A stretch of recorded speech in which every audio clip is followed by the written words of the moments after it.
Hello and welcome to EastMojo My Report, where we bring you all the latest happenings and development from the east and northeast of India.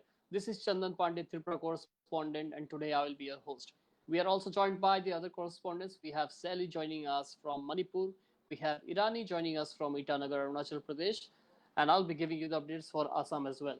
So first, let's go to Sally in Manipur, where she will be giving us the COVID updates for the day. Thank you so much, Chandan. Yes, well, we have got the update for the last 24 hours. So, new fresh cases shows us 78 more COVID patients. With this, the confirmed cases as a whole in total has gone up to 7,871. This is the current positive cases, total current positive cases in Manipur. Along with the fresh cases, another 149 infected persons has been discharged.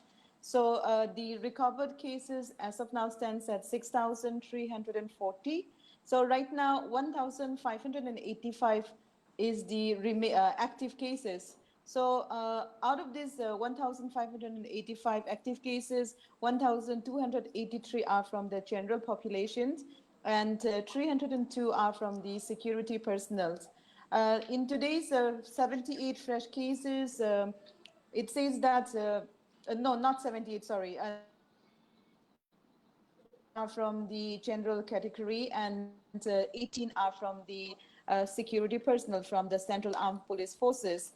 And then out of the 78 general populations, 12 are the returnees from the other states, and the remaining 66 are the trace contacts, those who do not have a travel history to other states. So this is the current COVID update, as well as in the last 24 hours, there is no report when it comes to COVID-related deaths.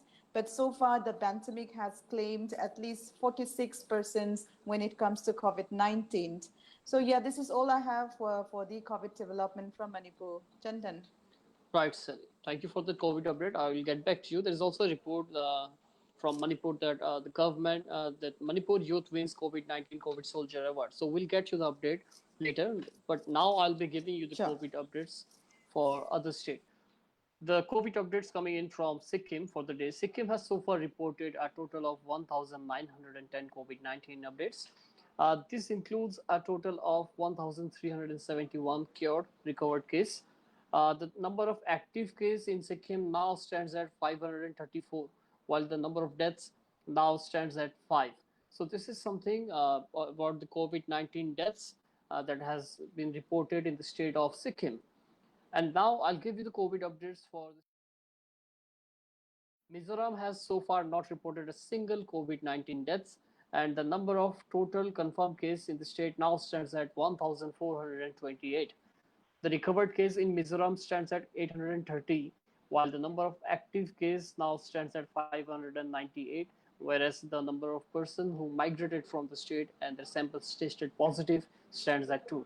So we have been talking a lot about Mizoram, how Mizoram has fought against this COVID-19 virus.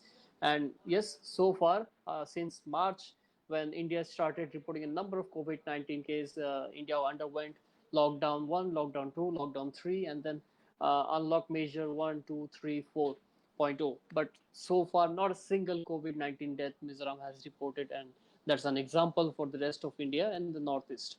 Now I'll go to Itanagar, where Iran is waiting to give us the COVID-19 updates for the day. Yeah, hi Chandan.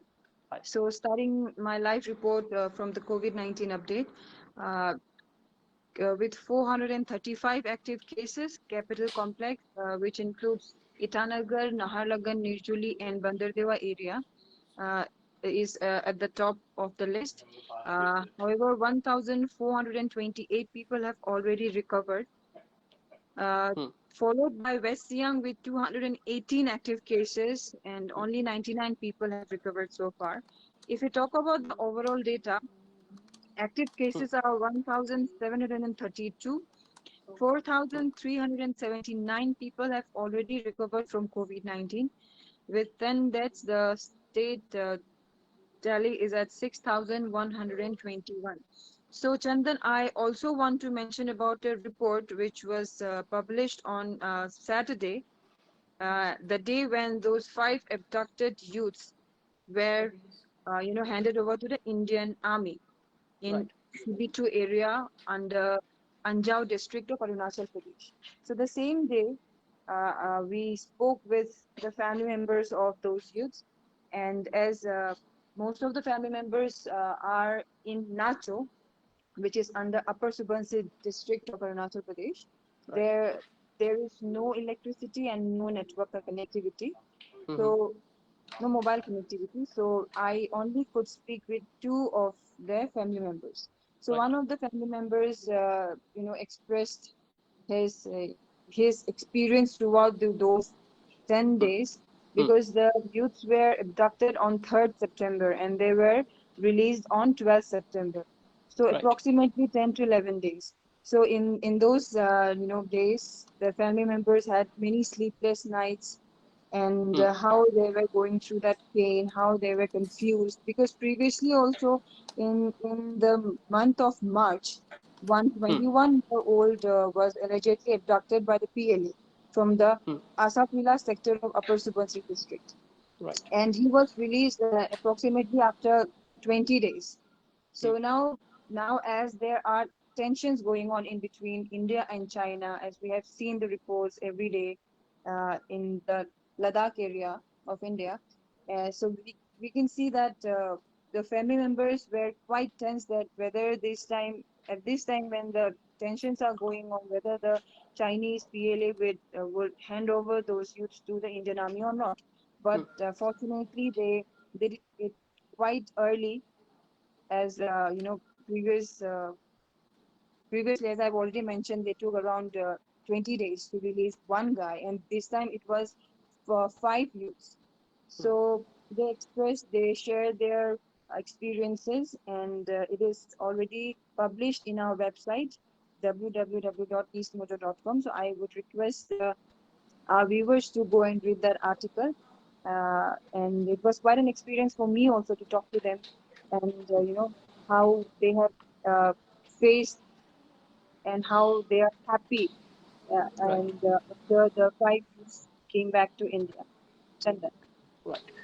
Thank you, Irani, for that update. So we have been following this story since day one. You have filed a number of copies the day you got the information that five Indian youth from Arunachal Pradesh, they were abducted by PLA, that is China. So we have been covering these stories for many days. You have also filed this story earlier last year when you mentioned that not only in the border area but inside the Indian territory, 20 to 30 kilometers inside, they often come inside the Indian territory. So, how do you see the overall situation in the Arunachal Pradesh, that is India and China border? Yeah, Chandan, to be very honest, we have published many reports regarding the border tensions, regarding the border demarcation. As one of the member of parliaments from Arunachal Pradesh, Mr. Tapir Gao has been always, vocal. He is vocal, still he is vocal about this. He is talking about this in the parliament as well. And during recent interview, I also asked him that why the present government is not looking into this matter properly, Hmm. because without border demarcation, obviously the Chinese PLA anyway they claim Arunachal Pradesh, so they would cross that McMahon line. They come inside our territory, and this time it was quite shocking for us because they took those 5 youths near about 50 kilometers inside Indian territory. But Right. uh, that was quite shocking, and they were according to few reports they went there for hunting, Right. but there are also reports that they were Indian army porters. So now these confusions will be cleared once these guys return to their place.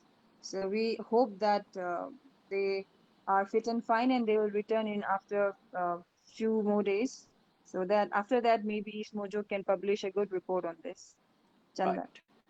Thank you, Irani. Thank you for that update coming in from Arunachal Pradesh, Itanagar. So now I'll be giving you the COVID updates for the state of Assam since Simran is not joining us for the day. Assam has so far reported a total of 1,41,763 COVID-19 confirmed case. This includes a total of 1,13,133 cured recovered case. The number of active cases in the state of Assam now stands at 28,158, while the number of COVID death in the state now stands at 469, which is highest among all the states of Northeast.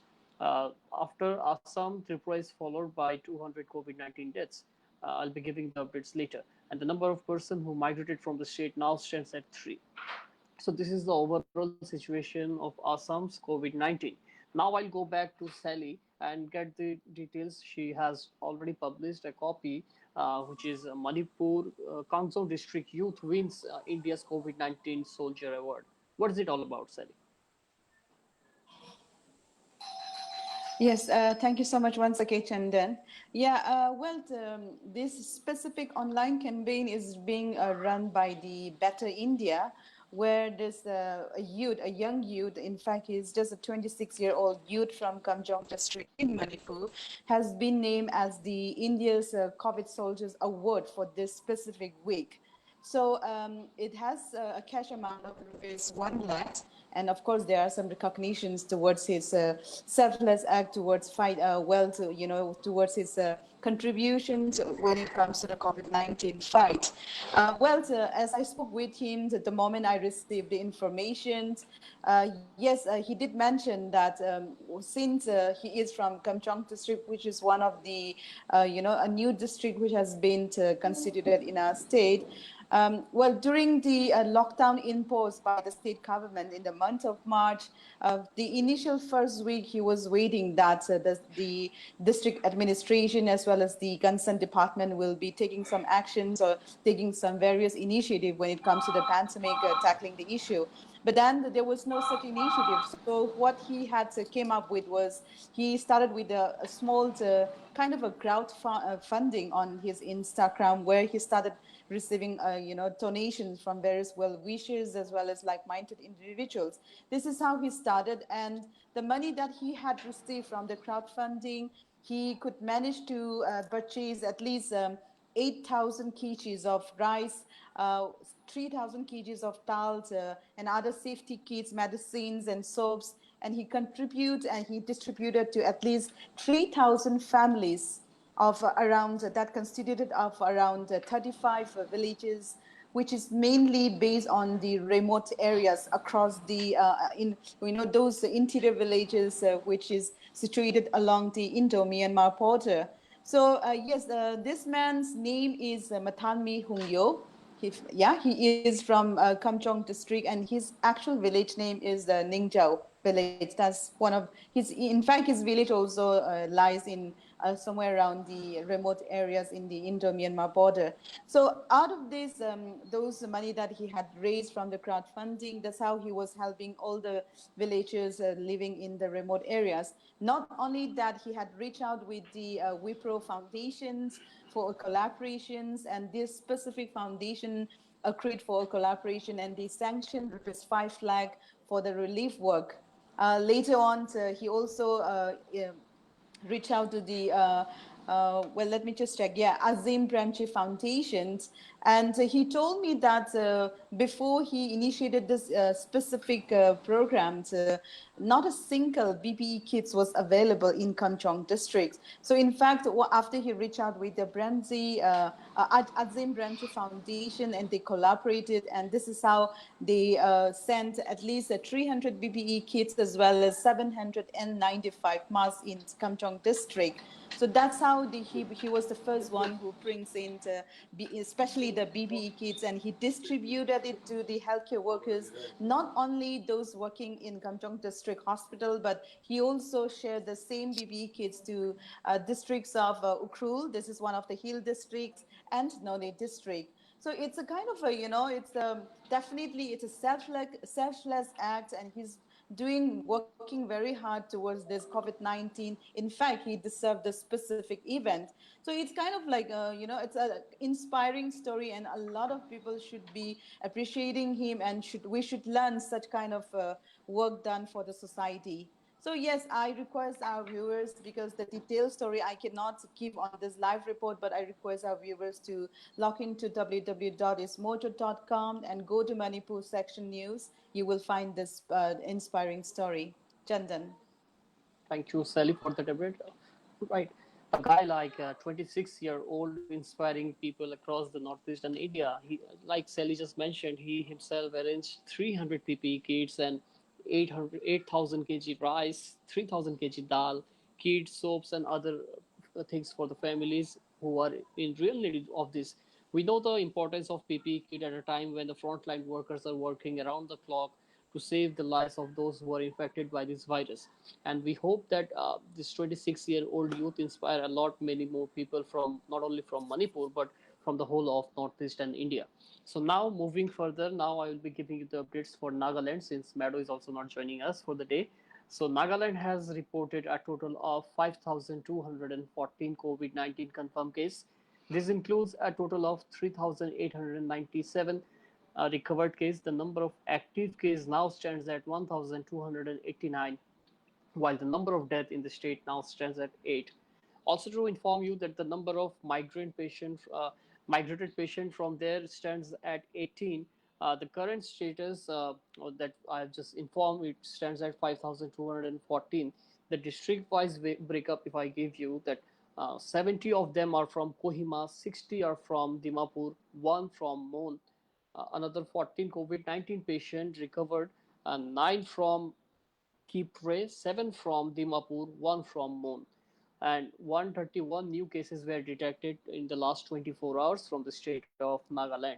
So this is the total update coming in from the state of Nagaland for the day. Now, last, I'll be giving you the COVID updates from the state of Tripura. Tripura has so far reported a total of 19,184 COVID-19 confirmed cases. The number of active cases in the state presently is 7,426, while the recovered case in the state stands at 11,536. The number of patients who tested positive and migrated stands at 22, while the COVID death has now touched the mark of 200 with 6 more COVID-19 deaths in last 24 hours. All the data that I have just shared here is from the last evening. We get the data after every alternative evening. So today's data is yet to arrive, but as far as the data is provided from the health department, it shows that 200 confirmed COVID deaths has been reported in the state. Just to inform our viewers that the Tripura government had recently decided that the private hospitals will be now allowed to provide treatment for COVID-19. Two COVID care centers have been transformed to a COVID health center where ventilation and oxygen support will be provided to the patient. And so that the burden of the Tripura state's lone COVID hospital, that is Govind Ballabh Pant Hospital, can be eased.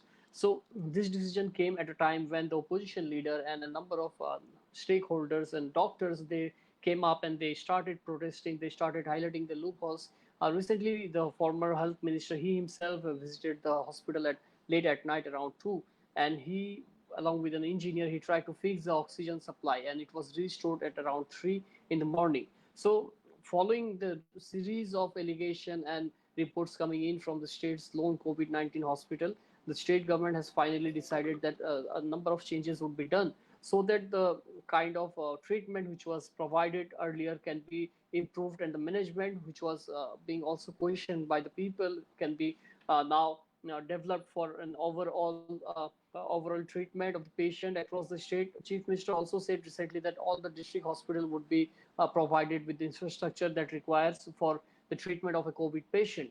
So this is something coming out from COVID-19. And the last news from Tripura is coming is that the Royal Scion and the former PCC chief Pradyut Kishore Dev Burman has written a letter to the INPT party, INPT indigenous people of Tripura.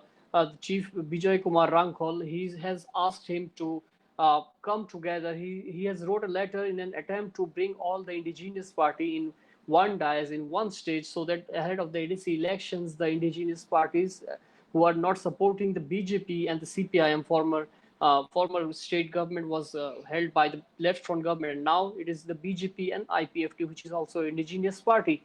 Both these parties are in power of the state. However, the ADC was in power of CPIM till the time the tenure of the ADC ended, and it was taken over by the governor since due to the COVID-19 pandemic, the election could not take place in its time in the month of May. So now the administratorship is at the hand of governor. However, his tenure is likely to end by November. So after the end of 6 months, either the tenure has to be once again renewed for another 6 months, or the election has to take place. So now Pradyut Dev Burman, writing his letter to INPT chief just ahead of the ADC election, he also mentioned in his letter that he wants an amalgamation of all the indigenous parties, specifically TPF, Tripura People Front, and INPT, so that Tripura, which was floated by saying that it will be a social organization for the people, for their rights, and to protect their right and tradition. Pradyut Dev Burman had formed this forum called TIPRA, the Indigenous Progressive Regional Alliance. And now these three stakeholders coming together ahead of the ADC election, it is believed that all the indigenous party would come under the umbrella floated by Pradyut Dev Burman, and this will be an example for the other parties, because BJP has never been in the ADC, and CPIM, after losing all the elections starting from 2018 state assembly election, Lok Sabha election, local body election, now it's only the ADC where CPIM has an opportunity to come back to the power in the ADC, where they have ruled for more than 20 years, including the state as a whole. So this is all coming in from the state of Tripura, and it's also a wrap for the day. We have whatever we have discussed so far from all the northeastern states is either live or will be shortly live on our website. You can read it at www.eastmojo.com. Before signing off, I would also like to request our viewers to like, subscribe, and press the bell icon to get all the latest developments and happening, which we keep on reporting on our Facebook, YouTube, Twitter, and other social media accounts, Instagram. And I would also request our viewers, if you come across any news article, picture that looks fishy and you want to authenticate it, send it across at editors@eastmojo.com. We will get you the other side of the story. Before I sign off, I would also request our viewers to wear your mask, use your sanitizer, and stay at home unless it is very urgent to step out. This was Chandan Pandey reporting from Agartala. Remember, it's eastmojo.com.